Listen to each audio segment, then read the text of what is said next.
Hello everyone, welcome to our presentation. As we work on a sensitive subject, we would like to start with a trigger warning.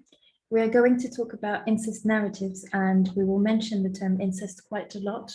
There will be no detailed account of narratives, although what we will refer to might be triggering to some of you.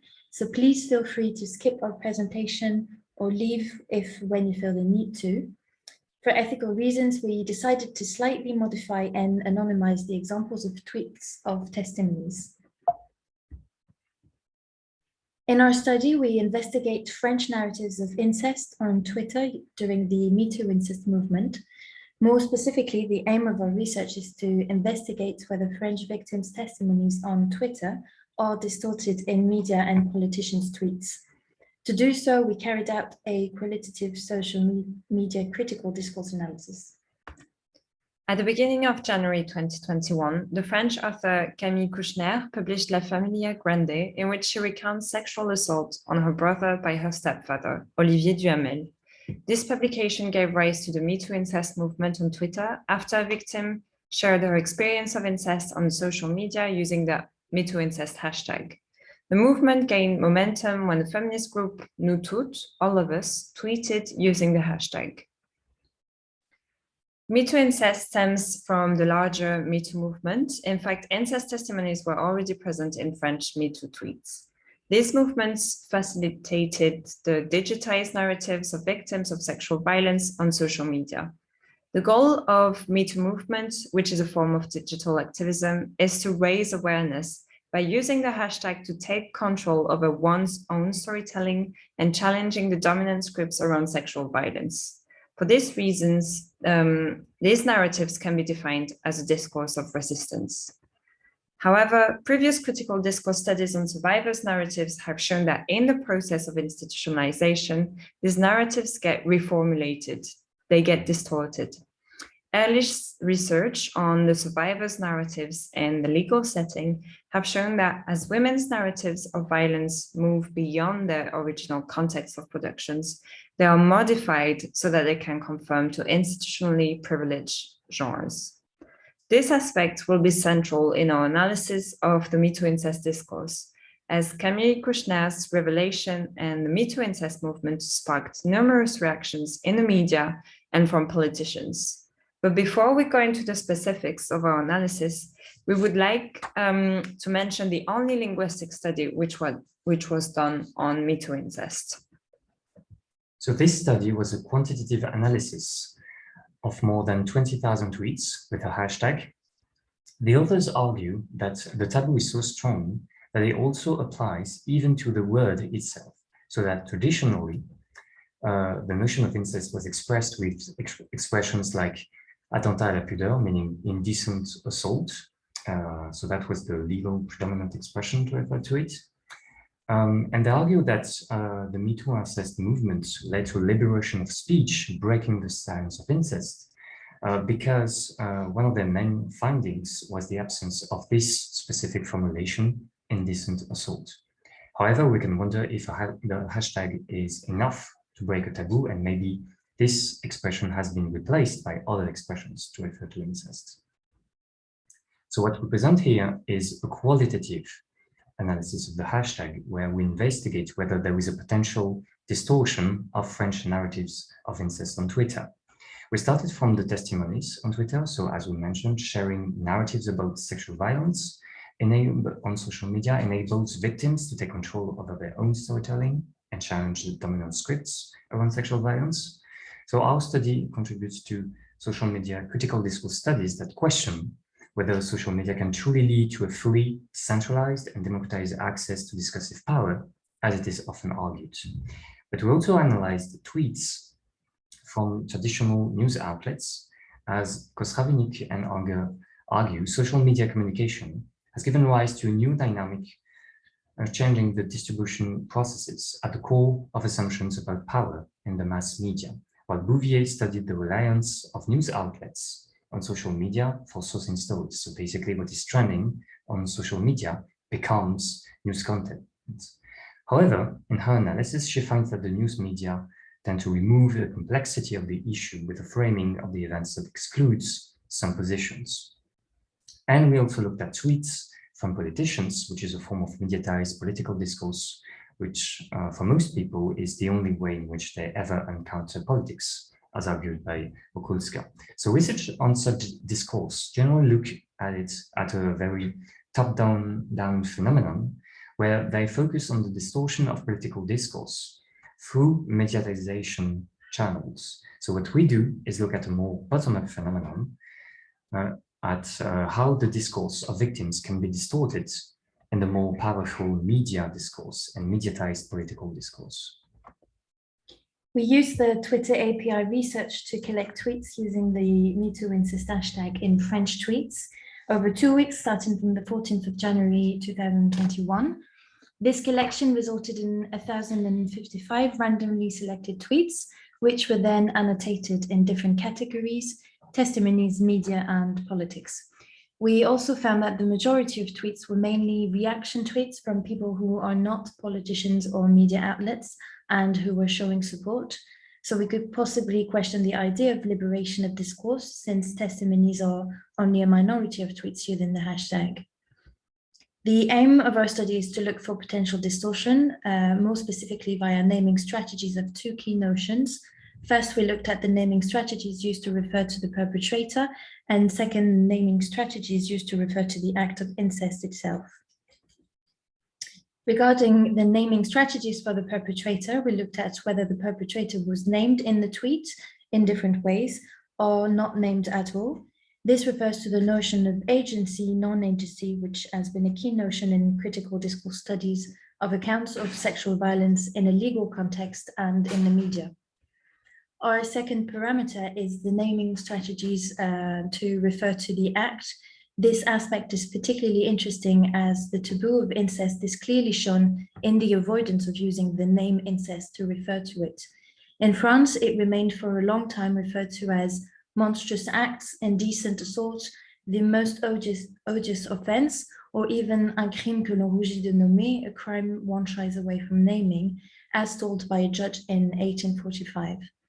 As Giuliani explains, it was even a crime without a name for more than 2 centuries until the word incest was added to the penal code again in 2015. We divided naming strategies into 8 different categories, which will be developed in a moment. Now let's have a closer look at each of our 2 parameters. The first one being naming of the perpetrator, or what we also call agency.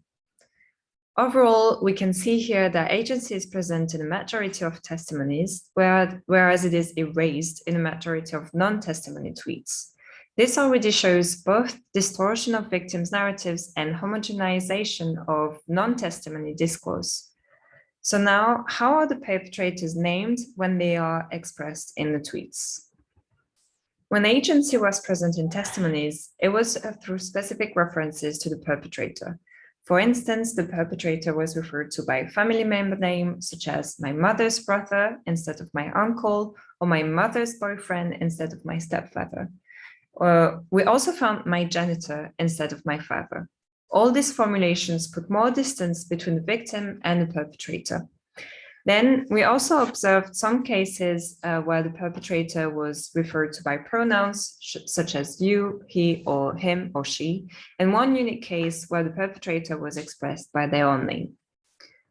As for the other types of tweets, so media, politics, and other kind of reactions, when agency was present, we observed a tendency of referring to the perpetrator by using more general references. The most specific cases were when famous perpetrators were directly named, Duhamel being the first big mediatized case. We then have examples of incest-specific terms, such as relatives or incestueux, incestors, and then terms that refer to what we call the broader debate on sexual violence, such as predators or men. The last 3 examples, pigs, monsters, and rapists, were only found in other kinds of reactions, so not from politicians or from the media. Even when the agent is expressed, the examples reveal the distortion of victims' narratives as the discussion becomes more general and abstract.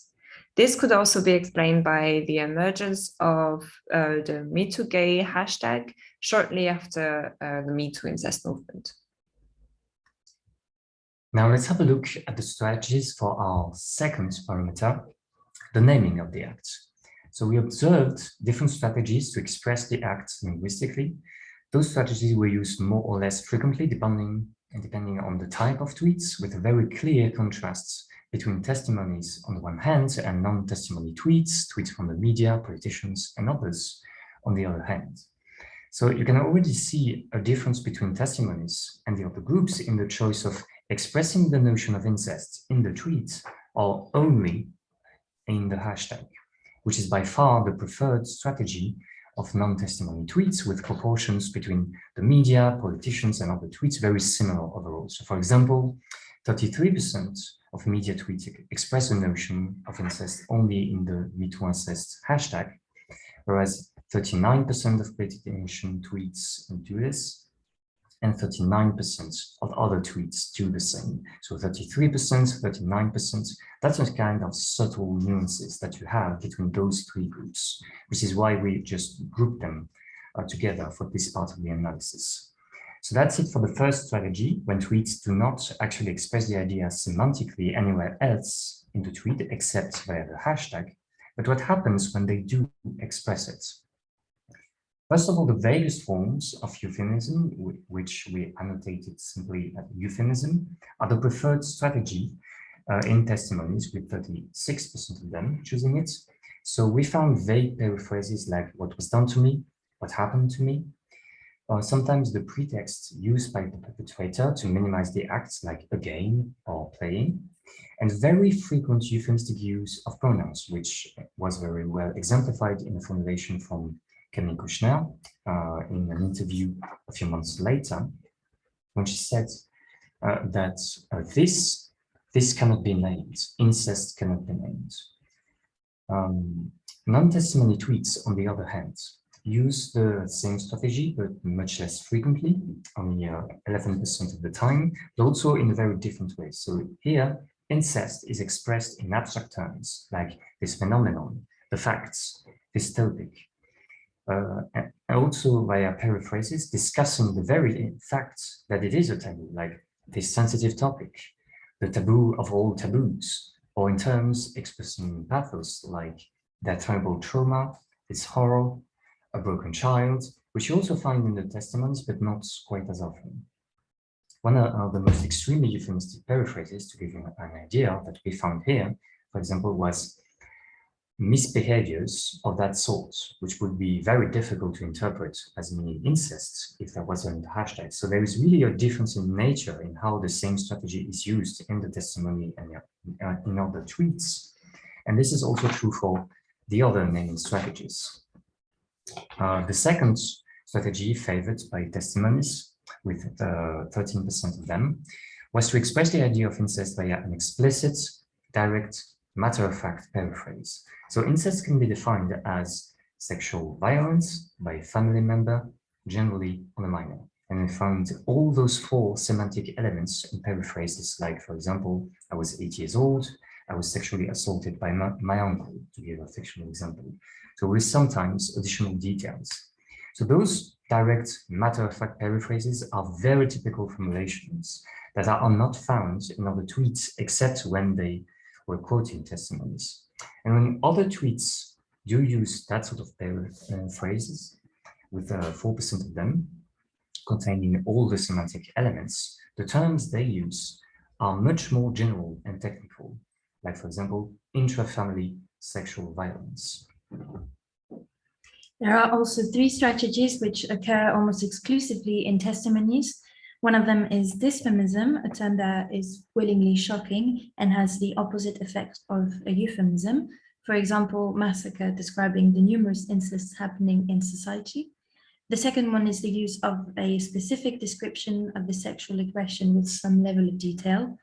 And the third one is the same kind of description, but with so little detail that it does not describe explicitly a sexual aggression. So typically, touch, he touched me, or don't touch them.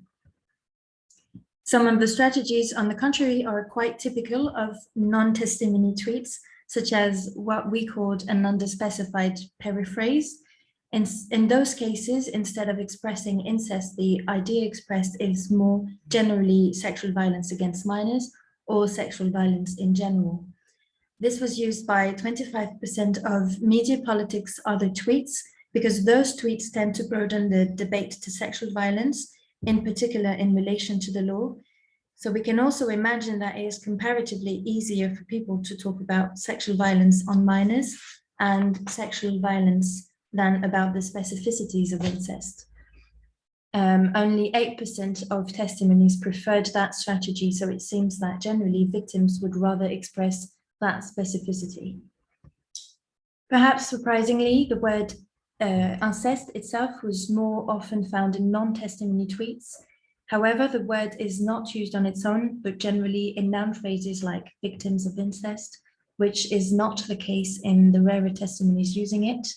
We can imagine that victims would rather not speak about the subject in general terms, about the general notion of incest, which the word expresses, but rather that tell their personal stories in a more individualized way. To summarize, the aim of this analysis was to investigate whether there is distortion of the victim's narratives, and our findings show that it is the case. Regarding the perpetrators, we find that in most testimonies, the perpetrators are expressed, which is the opposite in non-testimony tweets, erasing the perpetrators.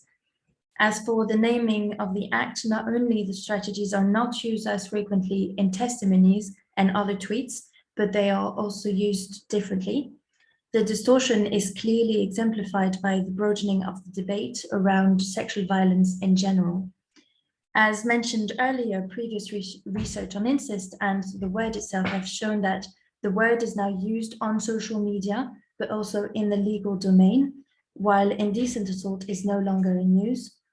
So if the appearance of the word incest in the legal framework and its presence in the hashtag contributes to the reduction of the taboo, the findings of our qualitative analysis show the numerous uses of other strategies, such as euphemisms or underspecified periphrases, and consequently that the linguistic taboo still remains present. Before we conclude, we would like to read you this short excerpt from an interview with Camille Kouchner on the linguistic taboo. When you are a teenager, a child, it's impossible to know the damage this will cause later. You don't know anything, actually. And you're raised by your parents who teach you how to speak. They taught you words, they taught you how to name things. And here, this cannot be named. Through their behavior, they teach you that this cannot be named. You must not name it. What this shows is that even if Me Too Incest provides a space for victims to tell their stories in their own way, it is important to remember that they are doing so years after their childhood. If the institutions which correspond to the dominant discourses and the spaces of discourse of resistance can allow the now adult victims to name the incest and consequently make it slightly easier to denounce it, what about the children? When we talk about dominant discourse and think about who has access to discursive power, we often think about the media or politics, as we've done here. But as a child, this discursive power rests with the family, those from whom one learns how to speak, the very same sphere in which these crimes are perpetrated. Thank you for listening, and if you would like to have the references, you can email us.